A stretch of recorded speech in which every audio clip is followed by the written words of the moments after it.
Part ১ প্রলোভনের শুরু।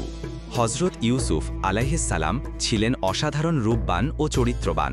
তাকে ছোটবেলায় তার ভাইয়েরা ঈর্ষাবশত কূবে ফেলে দেয়। সেখান থেকে তাকে উদ্ধার করে মিশরে আনা হয় এবং বিক্রি করা হয় এক সম্ভ্রান্ত মানুষ আজিজের কাছে।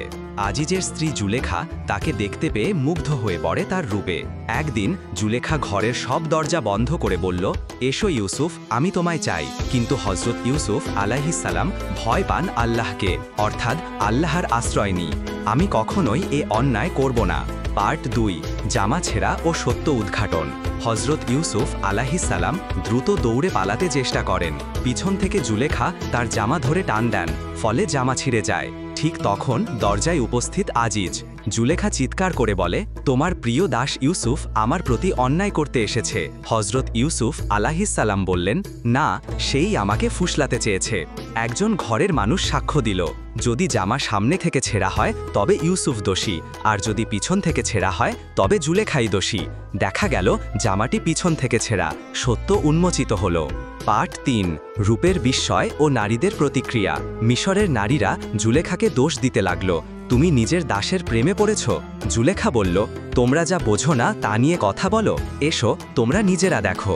সে এক অনুষ্ঠানে নারীদের ফল কাটার ছুরি দিল আর হজরত ইউসুফ আলাইহিস সালামকে ঘরে প্রবেশ করতে বলল।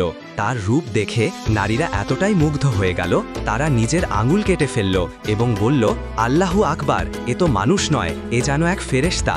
পার্ট ৪ জেলখানায় যাওয়া। তাদের পাগল করা রূপ থেকে বাঁচতে না পেরে জুলেখা বলল, যদি ইউসুফ আমার কথা না শোনে তবে জেলেই যাবে সে।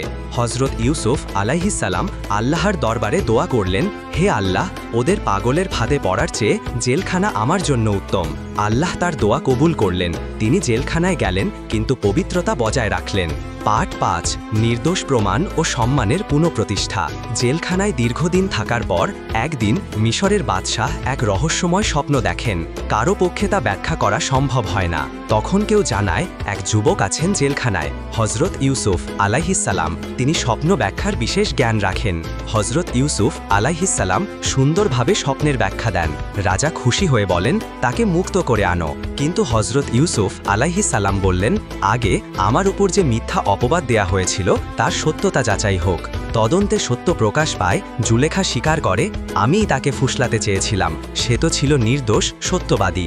অবশেষে হজরত ইউসুফ আলাইহিস সালামকে রাজপ্রাসাদে সম্মানিত আসনে বসানো হয়। শেষ কথা, এই ঘটনা আমাদের শেখায়, ১ আল্লাহ ভীতি মানুষকে রক্ষা করে, ২ ধৈর্য ও সততা সব সময় বিজয়ী হয়, ৩ সত্য চাপা পড়ে না, একদিন প্রকাশ পেয়েই যায়।